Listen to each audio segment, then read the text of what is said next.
from PRX. Ladies and gentlemen, boys and girls, and friends beyond the binary. It's time for the podcaster who, when he's not dipping his elbows in milk or other calming liquids that have a higher viscosity than, well, actually, I don't even know what viscosity means. But sometimes I'm cupping my elbows, like right now, or holding them gently, like a tiny dancer. Because you say, what is this person talking about? It's time for the podcaster whose elbows literally do sing, hold me closely like a tiny dancer. It's time for Sleep With Me, the podcast that puts you to sleep. And if you listen on a regular basis, remember that these are coming up as a couple of ways that we're able to bring this podcast for free. Remember that Sleep With Me believes that Black Lives Matter, so there'll be resources to organizations that can help you support the Black members of your community. And if you need any self-care or mental health care, there'll be links to that in the show notes because that's important as well. And here's a couple of ways we're able to bring this podcast twice a week for free.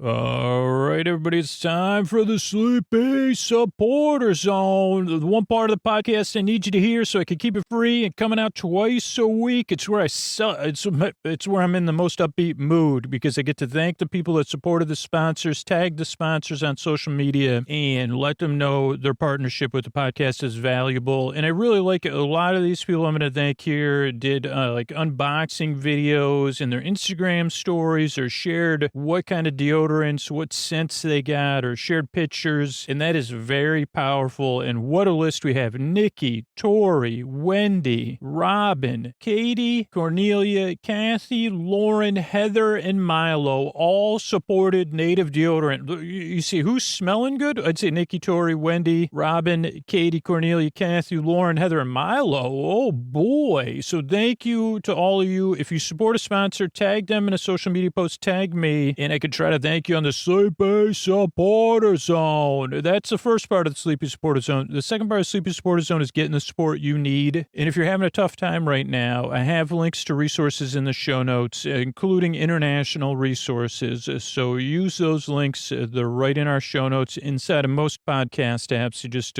click on where it's playing, and there you should see the links there. Otherwise, you could Google it. You should see the links there. And then if you're looking to change, I want to talk about something I support. If you're looking to examine your privilege, if you suffered from the impact of racism, so if you're looking to heal or be a part of the healing and change, be a part of the solution, take a good look at your habits of harm. I really strongly encourage you to go to Ruth King's website and pick up her book, Mindful of Race. It's one small step you could take right now, order the book, and then set out on a journey. I want to empower you, so there's a link in a step you could take right now to be a part of positive change. And that is how we end this Sleepy Supporter Zone, which is now over. Oh, Mystery Bard, before I slow it down, who helps out on this show?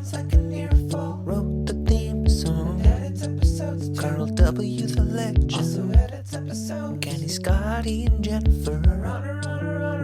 Eric and the team at Astound are on the website. I am the Mystery Bard. I do the lullabies, yeah. I do commissions at JonathanMann.net. I'll write a song for you. Any reason at all. You can tell me the story and I'll make it personal. You see the kindness shine straight on through when the listeners form their own Facebook group. Keith, Stacy, Sarah, Julie, and Jennifer. These are your moderators. Get support your scooter on Patreon. Buy the merch and support the sponsors. You can find anything you want at sleepwithmepodcast.com.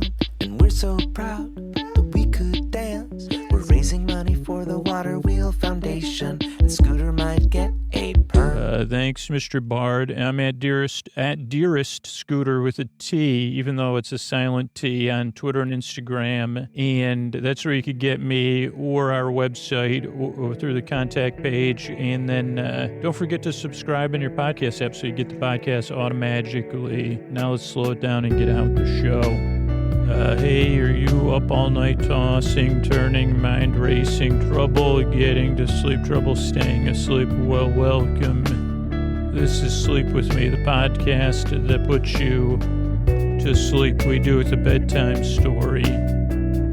All you need to do is get in bed, turn out the lights, and press play. I'm going to do the rest. What I'm going to attempt to do is create a safe place where you could set aside whatever's keeping you awake, whether it's thoughts, things you're thinking about. Usually those are thoughts. Or not even, here's the thing, I'm not even thinking about them. I'm like, what are you doing there?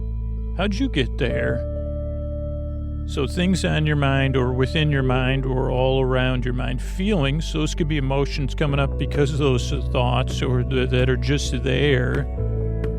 Or they're like a wave from the day or the far past that hasn't quite receded yet.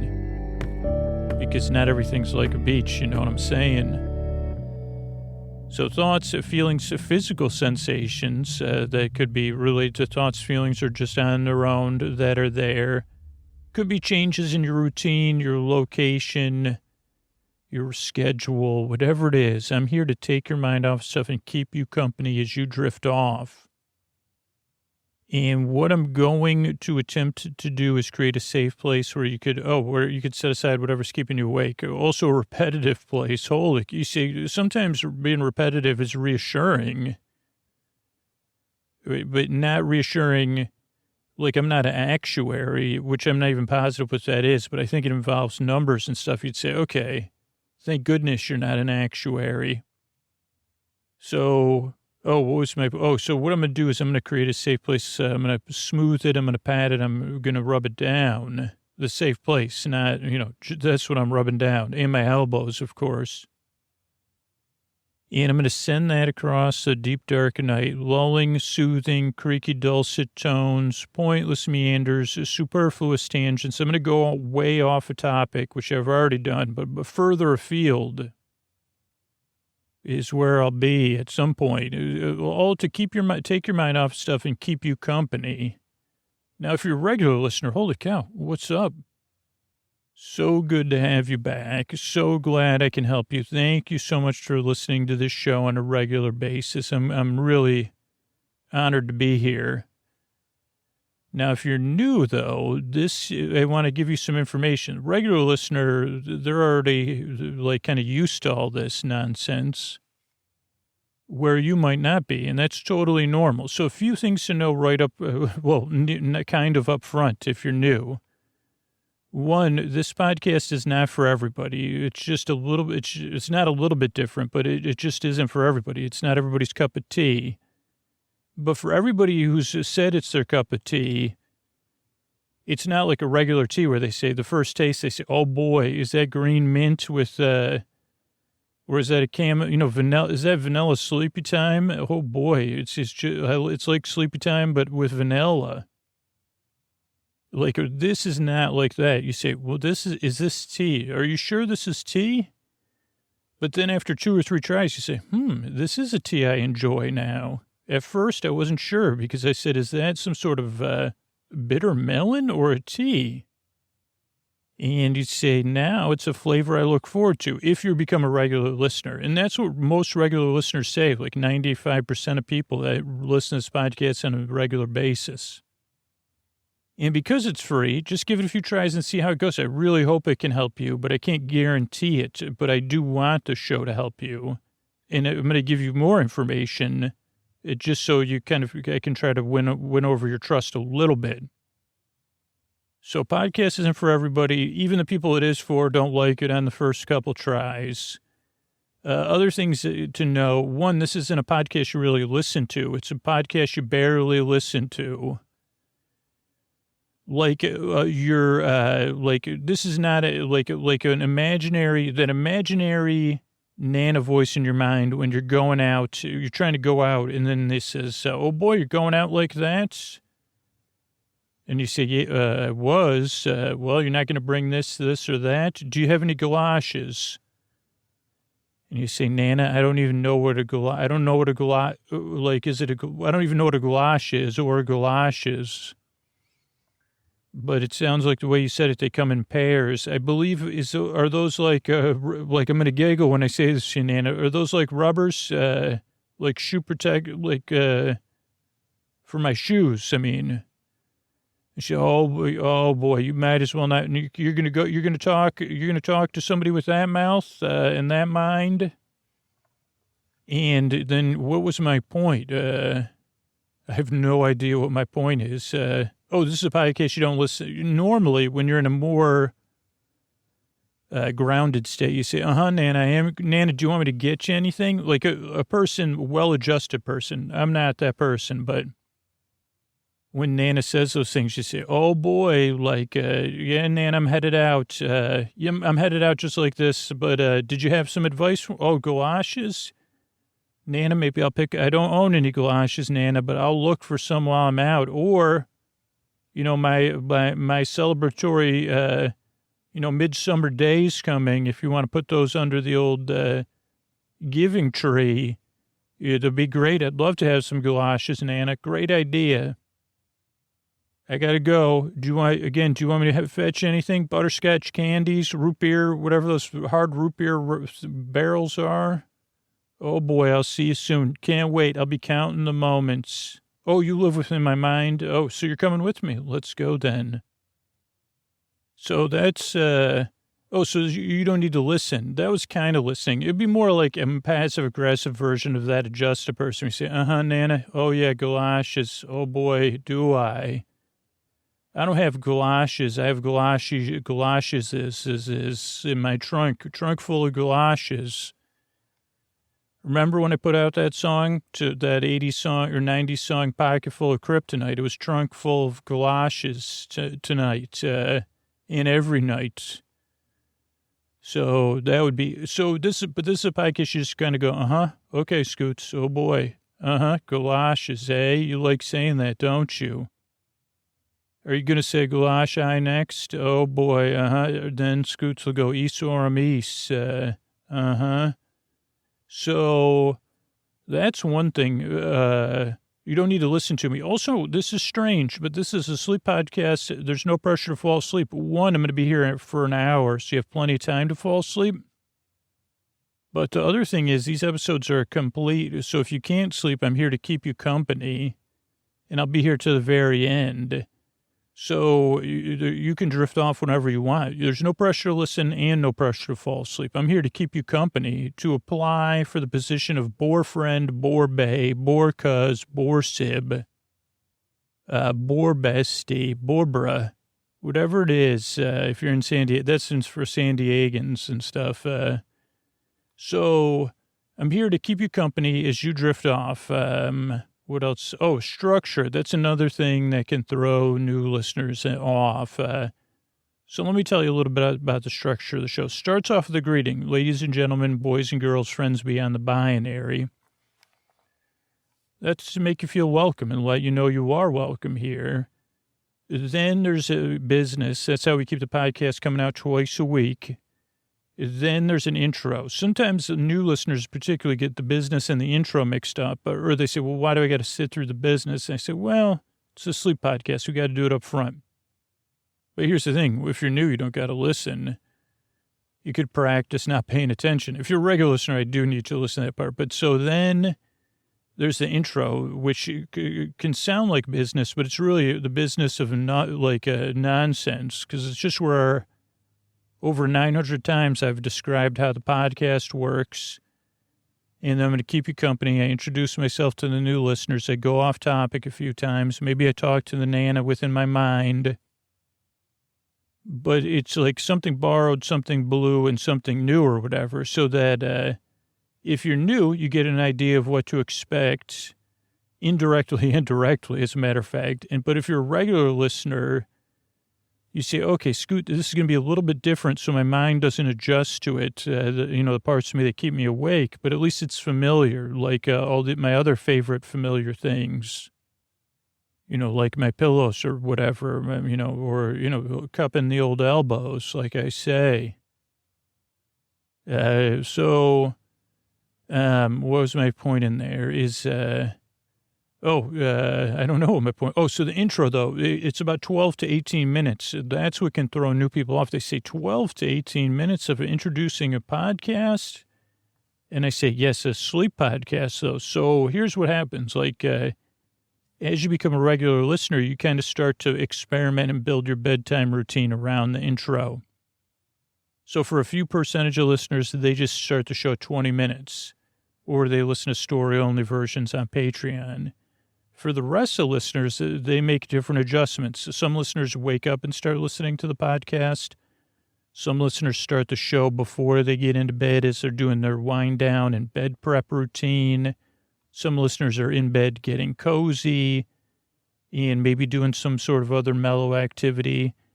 And some listeners are drifting off into sleep, so you could just kind of see how it goes. But the idea of the intro is to take some distance away from the day and to ease you into bedtime. And then there's business between the intro and the episode. Then there'll be the episode. It'll be our episodically modular serial series, Otter Things. That's OTTERTHINGS, which has a tagline, All Will Be Well. And that's a show like a series, but you can listen to it in any order. So you could listen to tonight's episode 8, I think. You could listen to episode 8 because it will fill you in on everything you need to know. And then the other episode, it would be like this is episode 1 and the first 7 episodes are prequels. And the survey says everybody loves a prequel. So 7 you say, okay, you're telling me there's like episode 8, 9, 10, 11, and there's 7 prequels? Holy moly. And I'd say, yeah, that is like, I'd say it's like a holy poly or something for prequels. But yeah, holy prequelies.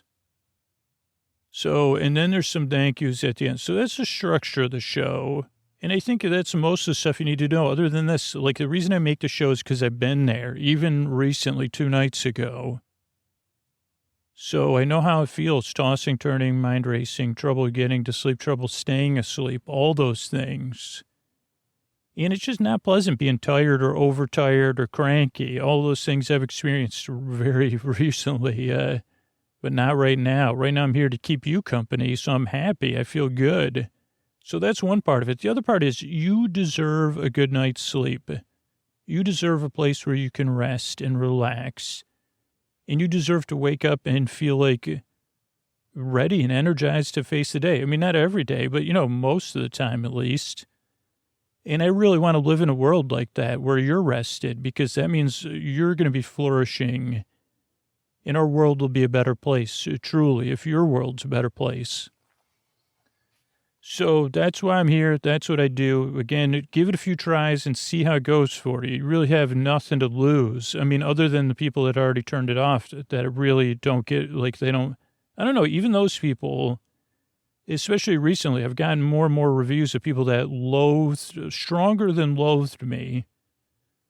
And those were, I mean, that's just my family members and other people, like, and then said, eventually, the guy used to, like, I realized, oh, wait a second, like, I don't loathe this podcast. It's just different, like that, whatever. I thought it was tea, and then I said, well, this doesn't taste like tea. And they said, oh, it does taste like tea, just not what I was expecting. So that's all you really need to know, other than I'm here to help. I'm going to do my best, which, some people would shrug at, but I'm going to do my best. I'm here to keep you company, to take your mind off of stuff. I really appreciate your time and checking this show out. And, yeah, that's it. And here's a couple ways we're able to bring this podcast twice a week. Hey, before we get to the story here, glad you're still listening. Thanks so much. How you doing? Okay, let me tuck you in a little bit better. I'd wonder if you could answer a couple questions for me. You're still listening right now. How many episodes do you listen to Sleep With Me a week? Okay. Where does that rank on the other stuff you pay for every month? Yeah, you got that music, you got those streaming things, and you got that oh boy, that cable bill. Holy moly. Really? You listen to Sleep With Me more than all those things, unless you add it all together. Okay. And are you in a position to either support the show like $5, $10, $20 a month? $10 is a pretty sweet spot. You get a bunch of extras and stuff. What do you think about that compared to the other stuff you say, okay, well, that cost $9, that one's $12, that one's $126 a month. Okay, and yeah, so think about it. Are you in a position to do that? Or you could support a sponsor. That's another huge way, and let the sponsor know, spread the word about that. That's a great way to help the show. But I just wanted to check in with you. And the great thing is you become a patron, you get to skip all these messages. You don't even have to hear me talk about this stuff if you don't want to. But, sponsors are pretty cool anyway. But yeah, I just wanted to check in. I'm glad you listen to the show more than that other stuff. And yeah, let's get on with the show. All right, everybody. It's Scoots here. And I'm just going to turn the mic over. This is our episodically modular serialized series that you could listen to in any order. And the reason you can listen to it in any order is because our host, Emma Otter, is going to run through everything you need to know because she's been doing that. I said, I can't believe I found these tapes that are perfectly ready for episodically modular recording. So that's pretty cool. So without further ado, this is the name of the series is Otter Things, Otter Things, and it's hosted by one Emma Otter. Take it away, Emma. Hello, everyone. This is Emma Otter. I wanted to say Emma Otter reporting, which I kind of am doing. This is a bit more like a personal, well, I'm talking just to you, the one you're listening to this story. It's a tale of some odd things that happened in our community. I, Emma Otter, live in a swamp-based community, in a swamp, part of a greater swamp area, region.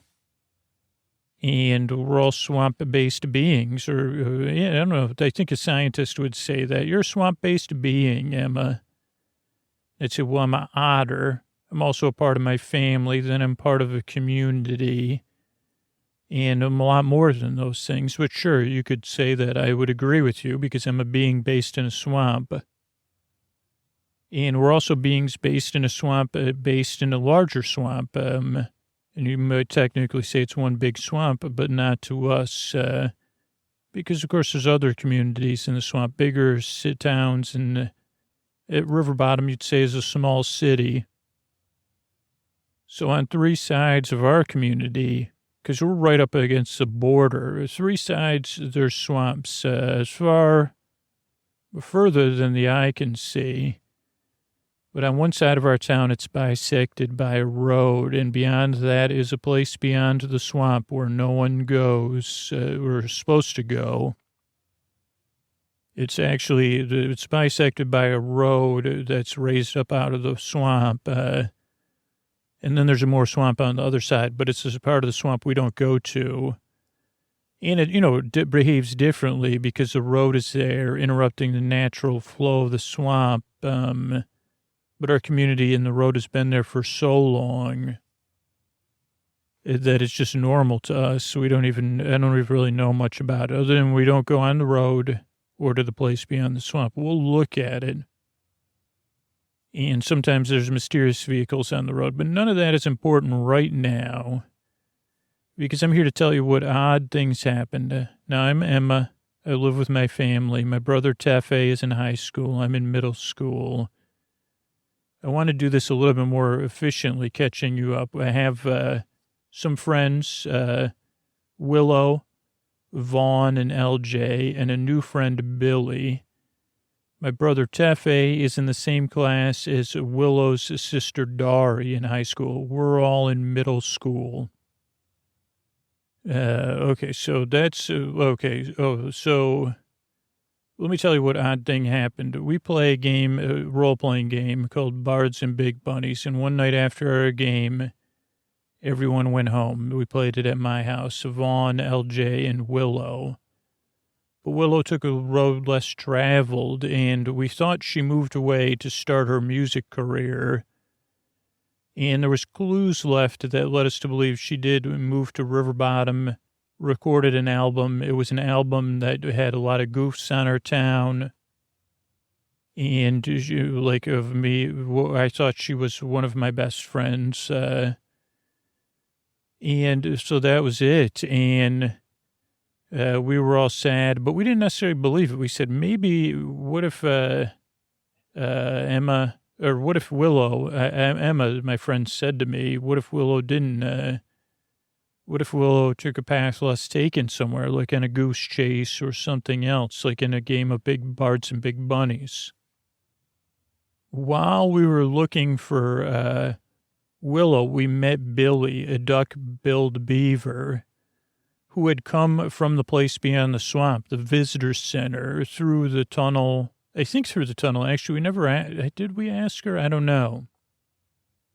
And Billie had been living in the place beyond the swamp, and Billie also had superpowers or magic powers or powers of psychic powers, where she could do this throat singing, and it would cause different things, like cause you to freeze, or touch your nose, or run away, different things like that. So that was happening, and we said, okay. And then we thought we could use Billie's powers to find Willow. But LJ, our friend LJ, said, why are we messing with this Billie person when we should just be looking for Willow? Which was like a legitimate thing. But we said, no, she's got powers and she's nice. Let's just let's work together. But then recently we set out using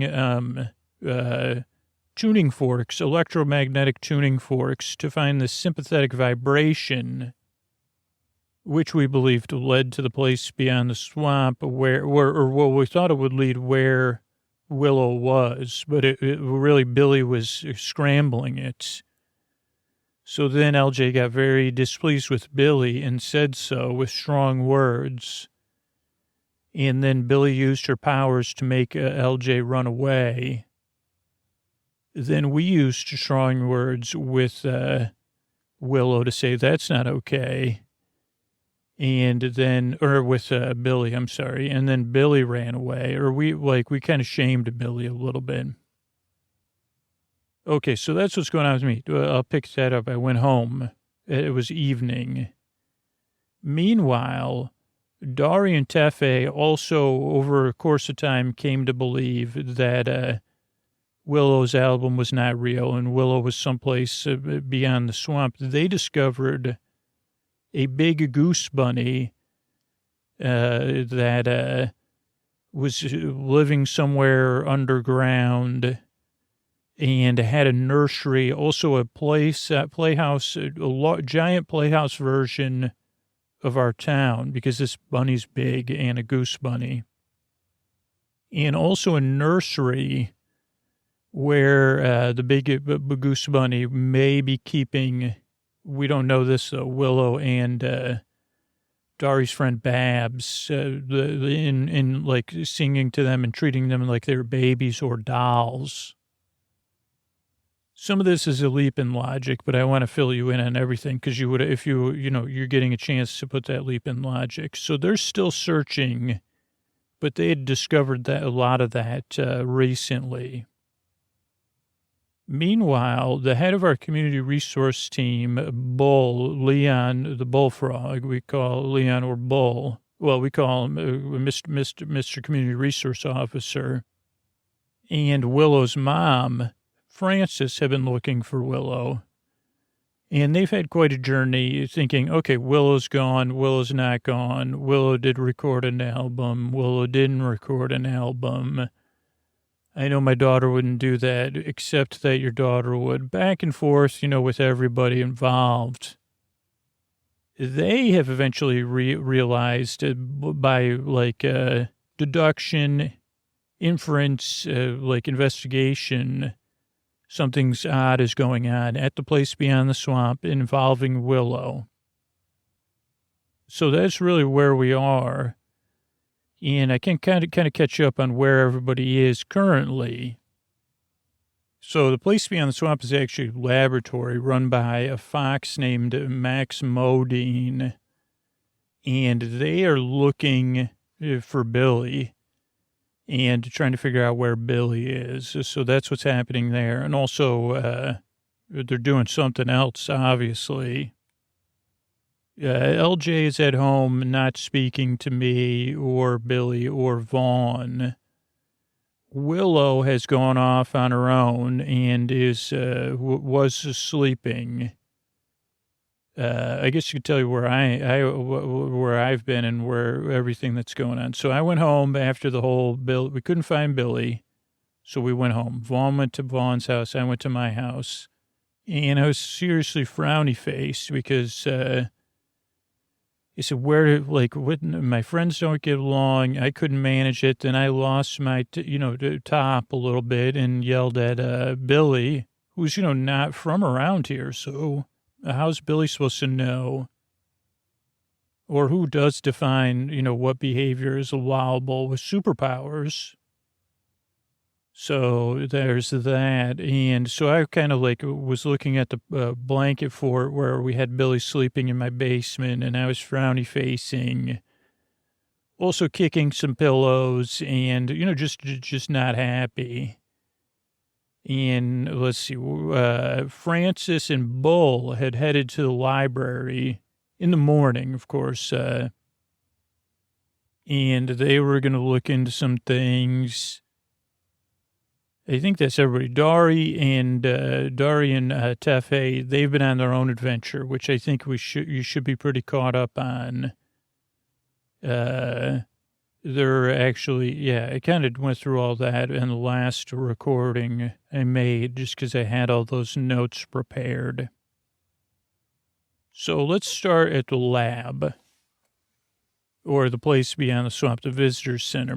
Dr. Max Modine, in a team of larger swamp area community resource team, which is just a misuse of words, because they don't necessarily believe in soft power. They believe that power is something that's powerful.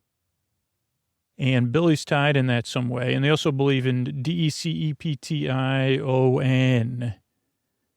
So they've been trying to track down Billie by listening in to everybody's conversations because they have they have these big ways of collecting sound. But they decided to take a more active thing, and they posed as this group that comes down to town that's against bards and big bunnies. And sometimes there's even reporters from River Bottom or Henson Town or other places. And there's this one, reporter, Gerald,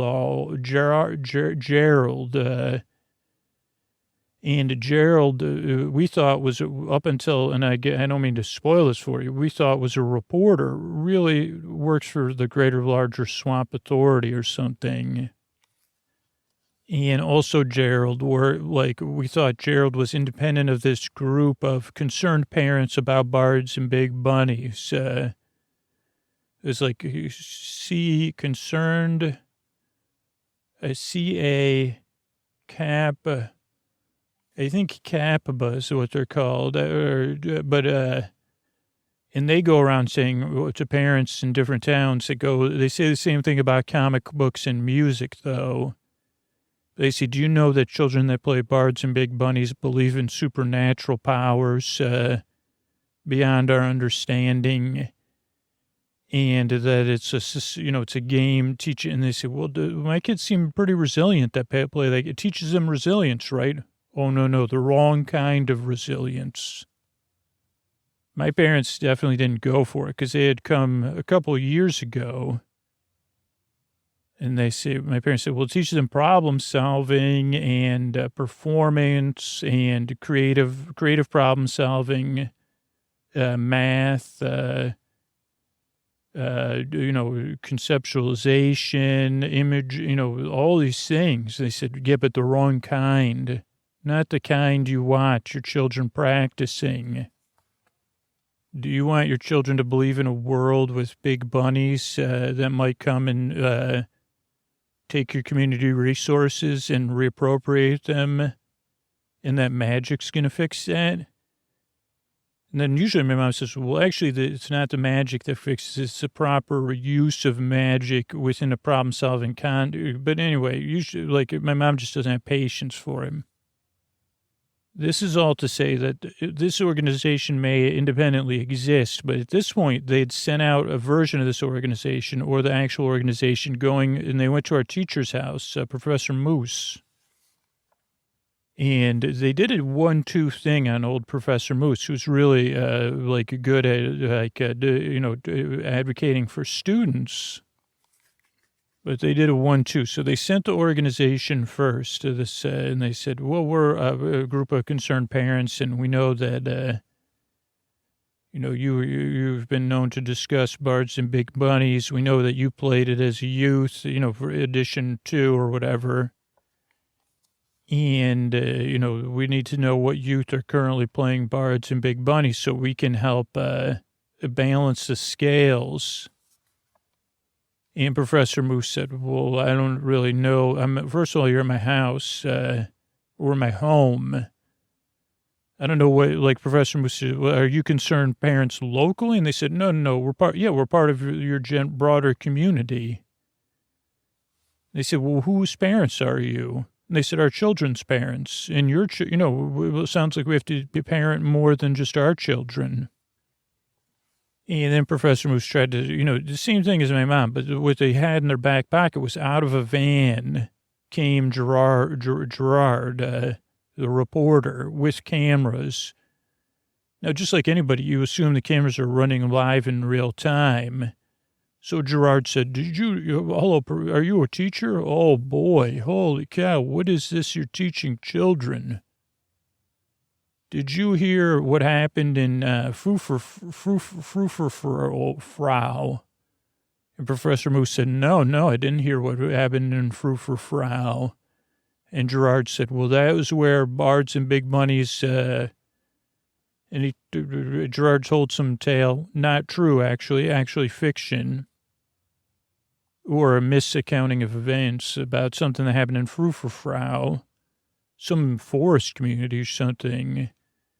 And I said, people play big Bards and Big Bunnies in forest communities, too. That's so cool. Wonder if any, squirrels. I'd love to hang out. I'd love to have a squirrel as a friend. Not if any of my friends are listening. Don't worry. But Gerard played like a reporter that was more flash than substance. But really, the person playing the reporter was just brilliant because they said, oh, boy, well, if only we had some examples, like you're saying, Professor, of children who had, what if maybe what you're saying is right, that we need children that are using this game to learn resilience and self-esteem and problem-solving, world-building. You're saying that even these children use some sort of, Bards and Big Bunnies teaches them restorative methods of, justice and right and wrong and nuance. Wow, I'd love to interview them. Turn the cameras off. Let me just talk to Professor Moose. And then Professor Moose said, well, really, if you want to do that, if the cameras are off. And to send those fake parents away, and Professor said, well, these are some of the students that have really, benefited from playing Bards and Big Bunnies. And Gerard said, well, thank you, Professor. Wow, you've really, and then the vans drove off, but really they were from the visitor center and the place beyond the swamp the whole time. And so what they did next was Professor told them Vaughn, LJ, and me, and Willow. So then they started watching our houses to find out if Billie was with us. That was their plan, and they had our houses watched out. Now, we had already left my house in the morning, and we had rode our swamp water bikes over to LJ's house. Vaughn had come to my house and said, well, you need to go to LJ's house and apologize because you raised your voice first and all that. We have to work it out. We have to stick together. But we went to LJ's, and LJ just really believed strongly in finding Willow and not using Billie. Or then also I said, listen, I was wrong. And so can we go find Billie and then we'll find Willow? And then LJ said, haven't you been listening? We're trying to find Willow, not trying to find Willow and LJ. or Willow and Billie. And Billie's the one that got us into that whole thing. And I said, well, I can't agree to that. I want to find, and then LJ said, well, then if you'll excuse me, I'm going to prepare to go find my friend Willow. You can go find this Billie duck-billed beaver that I don't find trustworthy. And I will go find our friend Willow, who apparently is my best friend, or at least I'm Willow's best friend by my actions. And so we headed off in our separate directions. But as we left, we didn't register it. But in the back of LJ's mind, LJ registered that LJ saw a van that said that on the side of the van, Coba, or whatever, concerned parents about birds and big bunnies. And it even had on the side of the van, like the reverse, because sometimes, like in the old school days, like Professor Moose, they had like spray painted vans with like cool birds and big bunnies murals spray painted on them. But this one had the reverse of like children frowning, and so it caught. Surprisingly, it didn't catch our eye, but and even LJ said, well, I guess parents are out looking for comic books and birds and big bunnies. One move they would do if they had enough funding, which only happened after a Gerard report, was they'd try to buy all the, they'd go around, or they'd have a turn in. So you'd buy, like, we were on the edition number 5. So what you could do is you could tell they didn't know anything about the game, because you could go to garage sales and build up this is free advice for anybody that's listening. And you build up your collection of first, second, third, or fourth, because you say, well, it's pretty cool ephemeral to have, ephemera or whatever. But they would come and they'd offer like candy or gift certificates or toys, and they say, turn in your birds and big bunnies or your comic books. So again, you could just get comic books you already read that aren't your favorites. You go, well, I read that once, so I don't need to read it again. So that's probably why LJ remembered it. But obviously we had more things on our mind. Now, let's see. Willow. Oh, well, not Willow. Billie. I'm having trouble with the names right now. Billie woke up, and Billie had slept out in what we call darkened wood, the woods, the woods where Willow took the path less taken, and the woods that go pretty close to the road beyond the swamp. And Billie woke up, and then Billie was frowning, just like I was in some sense. And because Billie had felt like we were all becoming friends, and then Billie kind of had some self-blame for making LJ run away, and, was saying, well, I don't want to go back to the place beyond the swamp, so I don't want to lead them there. But there was also something deeper going on with Billie. But you also have to remember, Billie's just a kid, just like us, middle school age, so not wholly equipped to deal with all of this.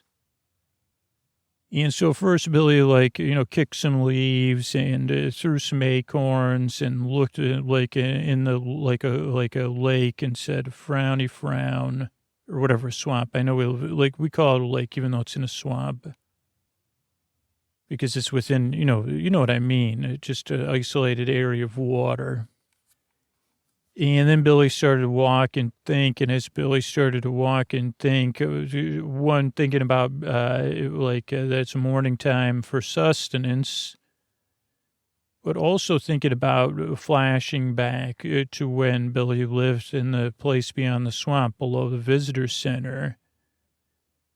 And that after Billie had discovered the signs on the road, and then the big sign that has the Tower of Sorcery that went up and down. And then Billie had kind of heard something as Billie had headed down, that this was a little bit after that. And Professor Max Modine, or whatever. Yeah. Is it Professor Max Modine? In a lab coat, the fox said, okay, Billie, you got to go. and make contact and go all the way down. We need to find out if this tower, the part of the tower going down is organic or like what, but also like whatever this other being is and what's down there. We need to get to the bottom of it. So I need you to get to the bottom of it. And Billie said, I don't know. And Professor Max said, don't worry. I'm going to be here and you're going to be able to do it and it'll be just fine. And Billie said, oh boy. And then they went into the, one of the places down below the visitor center that Billie had been before, this sonic chamber, this big part of the, a lab. But it has this sonic baffling that both baffle sounds and sonically enhances them with Billie's powers. When you're inside of it, it's so quiet that it's almost I don't know if you've ever been in someplace so quiet that it's not comfortable, but that's how quiet it is. But then also all noises are magnified. And you can't hear anything outside, but you could see outside. So it's just not, especially for a kid who was slightly younger at this point than middle school.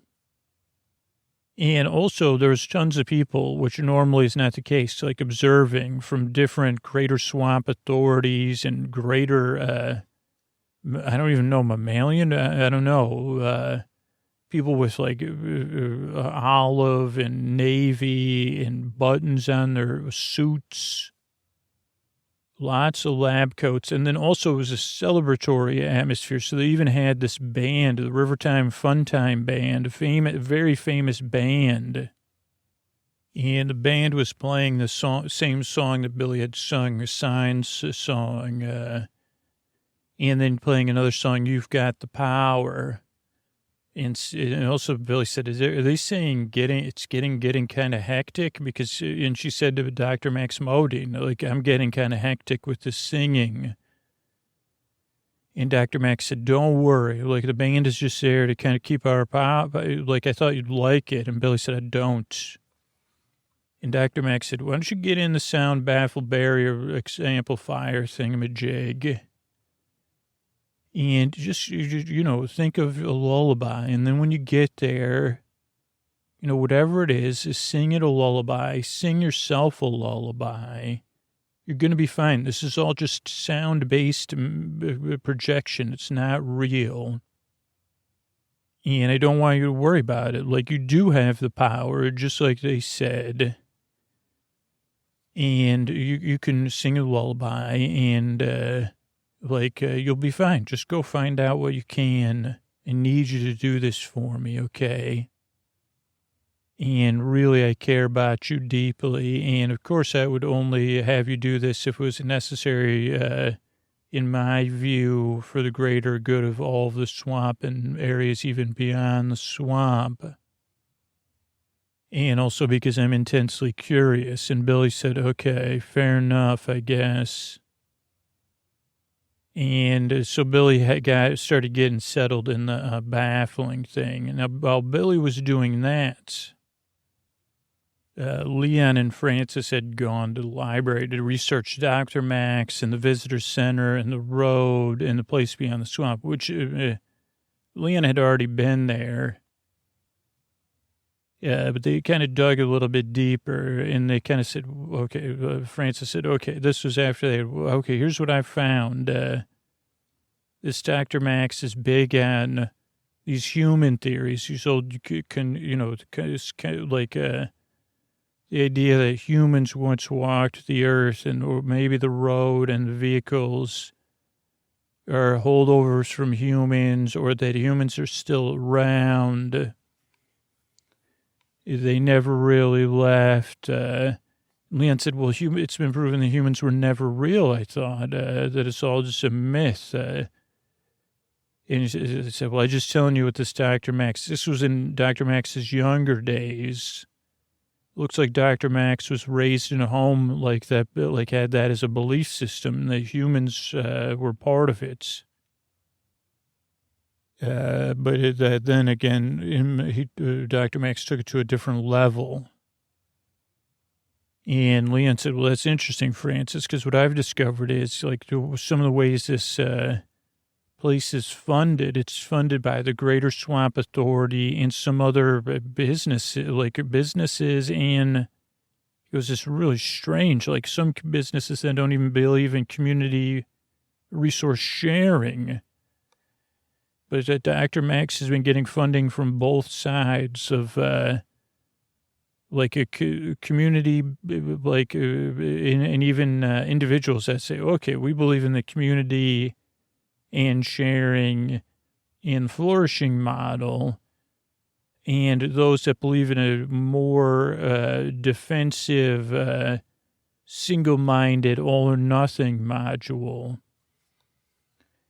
In some sense, this Fox was like foxing both sides for funding, and seemed to be kind of doing investigations based on, well, the idea that humans could exist was like one thing, keeping the defensive side funding them, but also the possibility, what would our community do?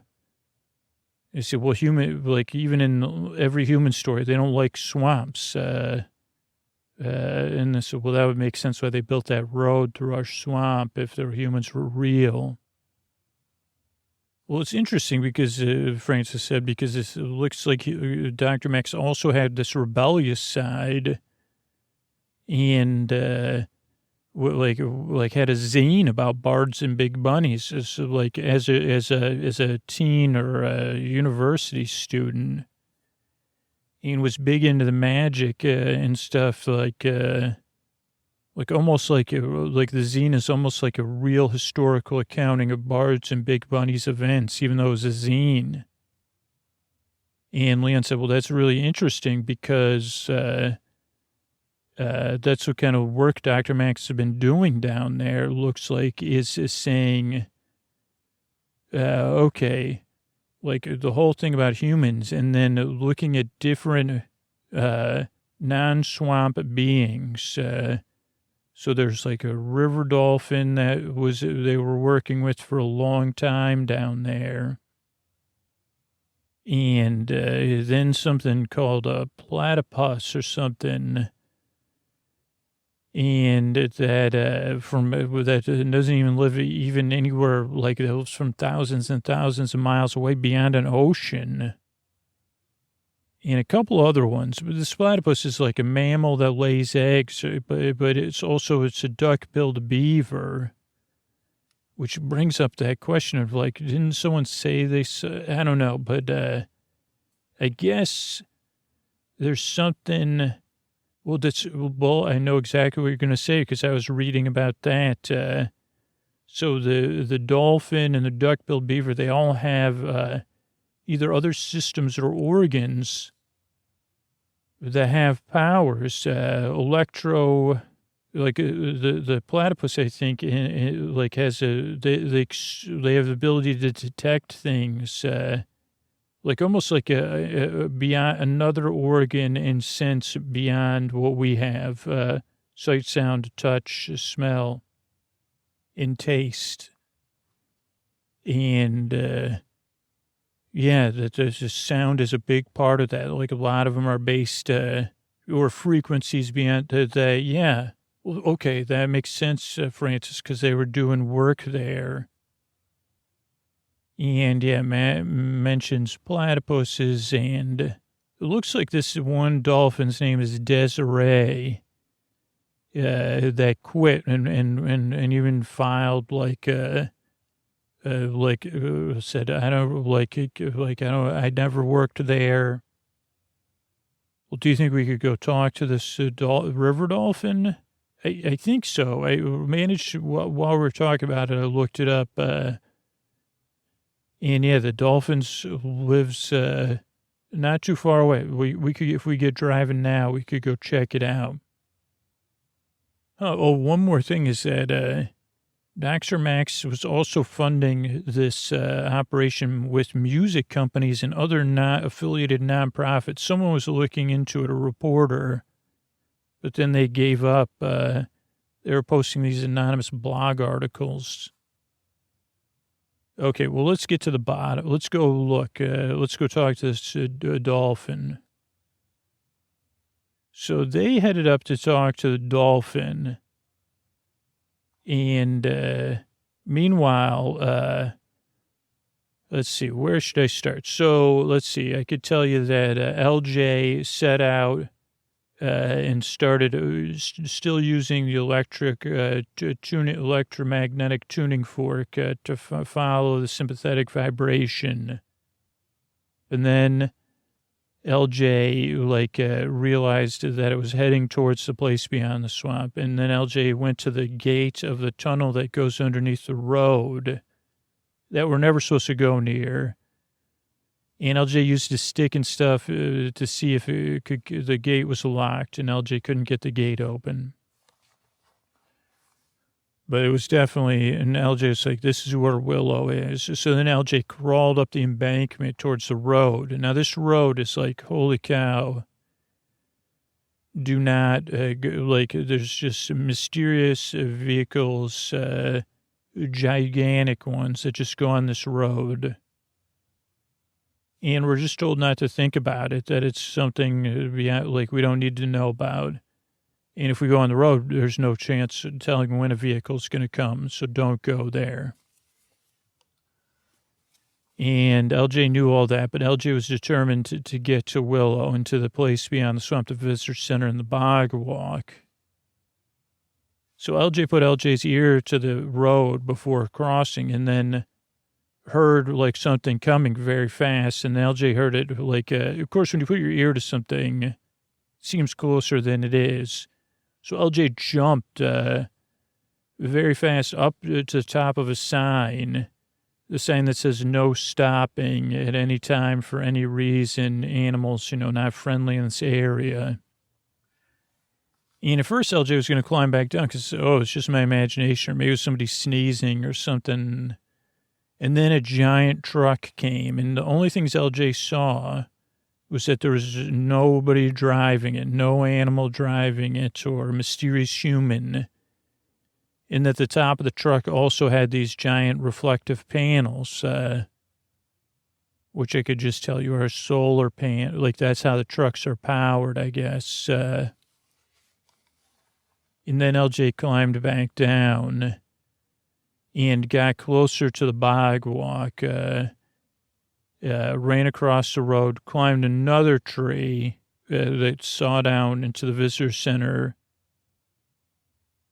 Then Vaughn and I, we headed out. We were searching the woods and yelling and say, hey, Billie, where are you?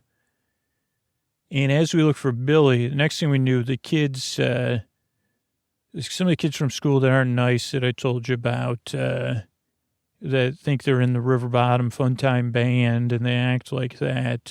Weasels is really what they are. They found us and they started chasing after us, and they ran us all the way to a different part of the road. And this was at the same time, but we were so far away from where LJ was, we didn't know. So there was no vehicle, but they said, go up the road, to me. And I said, well, I can't go up the road. And, so that was pretty intense. Now, meanwhile, Bull and Francis went to talk to the river dolphin. They drove all the way out, I don't know if it was I don't know what the name of the place was, but it had it was beyond the swamp where there was deeper water, technically a river within a swamp, where this river dolphin lived. And eventually they did some splashing and made some sounds. They tried to talk to this Desiree the dolphin about it, but the dolphins can't sit still. And also, neither one of them spoke dolphin, and Desiree didn't seem to want to communicate in whatever common. But also, they said, wait a second, this, I don't know, they got the sense that, Desiree had been through a lot dealing with the place beyond the swamp. Because Francis just said, geez, my Willow was like, is there something, what happened there? And then the dolphin would go backwards on its tail. And they say, well, please, we're just trying to figure out where my Willow is. And then the dolphin would Desiree would splash them with the tail or shoot water at them. And they said, there's nothing cute about you flipping us off. You flip off. So that was kind of fruitless. Other than the fact that it planted a seed in Francis's mind. Now, remember, all will be well. I only tell you these stories because all will be well. But it planted something in Francis's mind that what if, I don't want Willow ending up running around like a dolphin just splashing me. I thought dolphins were enlightened beings, but it's also dolphins making farty sounds and stuff. Juvenile behavior from an adult river dolphin is, I guess, what Francis's exact words were, and to drive back. And as they drove back, they got a call on the radio, and Leon said, yeah, what is it? It was a community resource office. They said, yeah, we have a restorative case we have to work on, amends need to be made, and we need you here to help mediate or arbitrate as soon as possible. And Leon said, I don't even got time for it. Who's even involved? And they said, Dari, mostly, and Willow's sister. And then Leon said, oh, boy. And then, Francis said, oh, daughter. No, it's my daughter.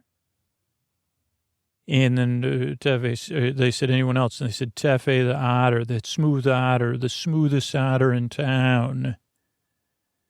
And Francis said, drive very quickly back there, please. So they headed back. Now, also Billie was walking around, and Billie found one of our community stores, Find and Dine, and Billie headed in there, and Billie kind of looked a bit different. Nobody's seen a duck-billed beaver before. Billie was also wearing one of Tefe's warm-up suits, but it didn't fit, so he'd cut people were staring at Billie, and Billie felt them staring, and also had never been in a Fine and Dine. It's like a grocery store and an everything store.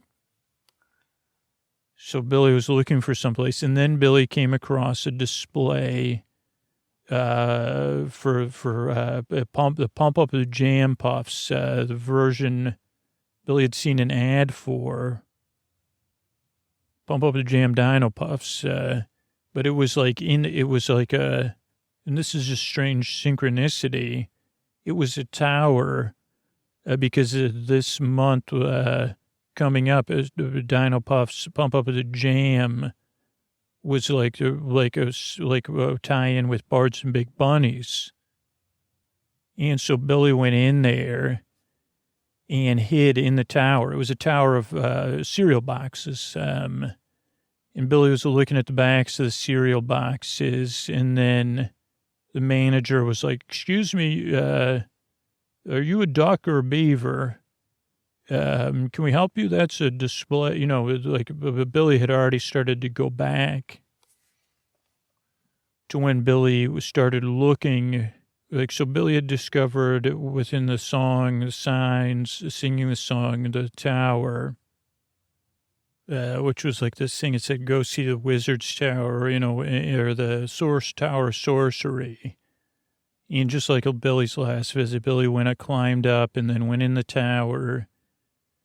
And then headed down, and the tower was it looked like it was originally supposed to be on the side, but it had this crusty thing going down into the earth. And there was light, and Billie headed down there and headed deeper.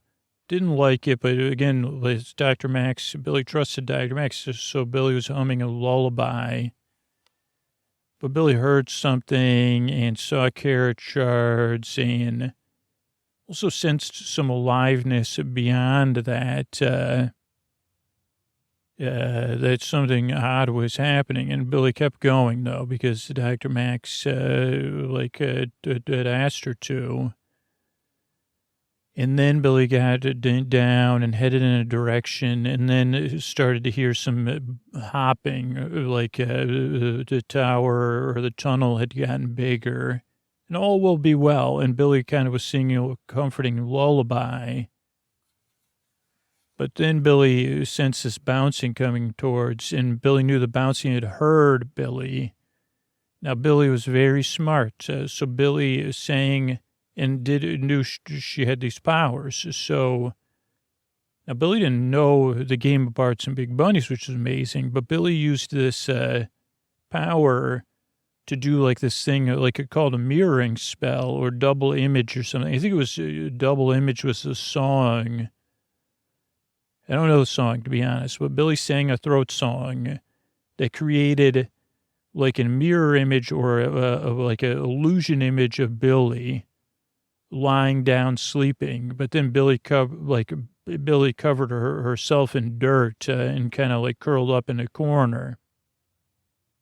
But as she was doing that, she heard the bouncing bunny had already started to echo Billie's lullaby. So then Billie got sleepy and fell asleep hiding and drifted off. Now, meanwhile, while Billie was drifting off in her flashback, the manager of the store was saying, "Young lady, come out, please come out right now."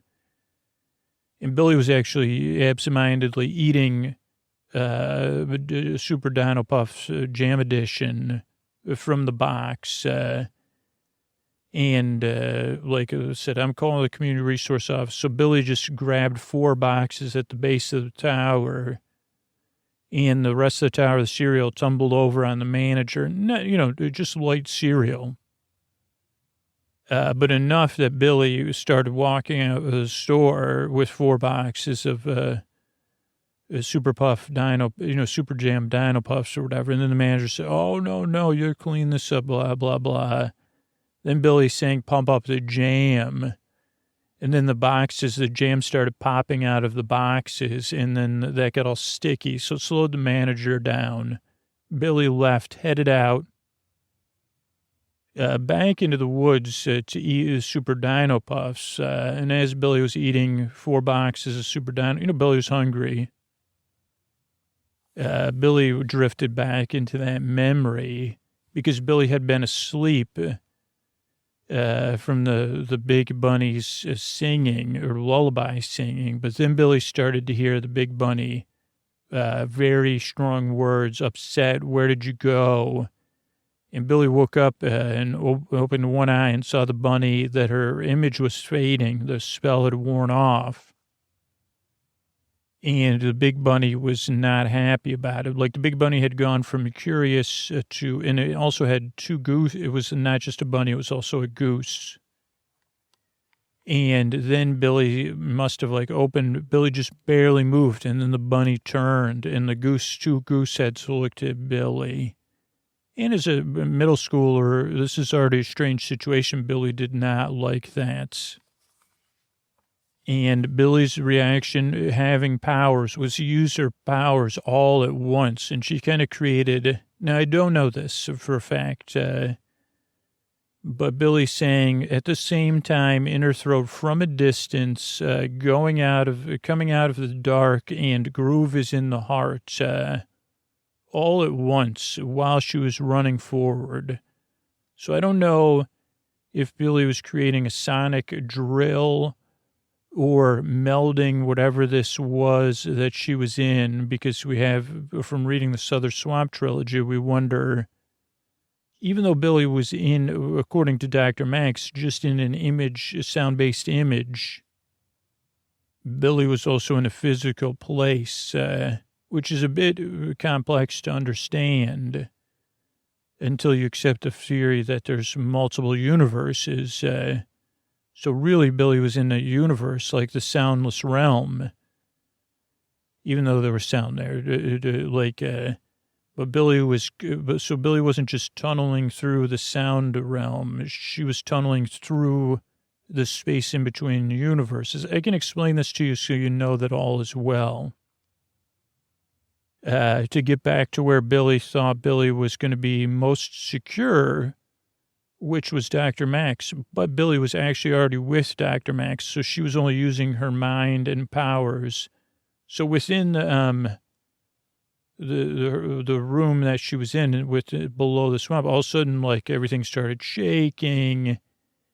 And I don't know how far this was, but pretty far. That's what's kind of mind-bending. And meanwhile, also the big bunny, the goose bunny, was following Billie. And so basically Billie opened up, and not just one, but like, cause also there was like places where there was bedrock or whatever. So Billie had to go around, or tree roots. I don't know. It wasn't like from point A to point B. And then the hole like opened inside the lab. Now, luckily, there's ectoplasm involved, so it kind of sealed itself, kind of. And, of course, Dr. Max said, well, that's impressive and strange and odd. And Billie said, what in the heck just happened? I thought you said all would be well, Dr. Max. Now I need a nap. But as Billie was, like in this drift back, she heard us running from the bullies. And so she headed towards them. And while she saw the bullies kind of talking me towards the road, that was when the vehicle just happened to be coming. And I had stepped out there, not even thinking, like I was just like more focused on the bullies. But Billie also was there.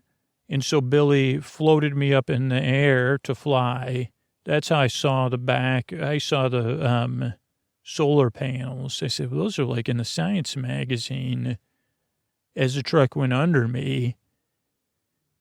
And then Billie cast some sort of song of the crying game or something on the weasels, so they couldn't stop crying. So they went home crying. And Billie took me down, and I helped Billie because Billie was exhausted. And I said, let's go back to my house. And we'll all go in the blanket and sleep. And so we headed back. But then while we were headed back, Billie said, I'm the one that opened it. Like, the big bunny, goose bunny is here because of me. It's all my fault. And I said, don't worry, Billie. We'll figure this out together. It's not all your fault. And Billie said, actually, it is. But really, it was Dr. Max's fault. I mean, come on.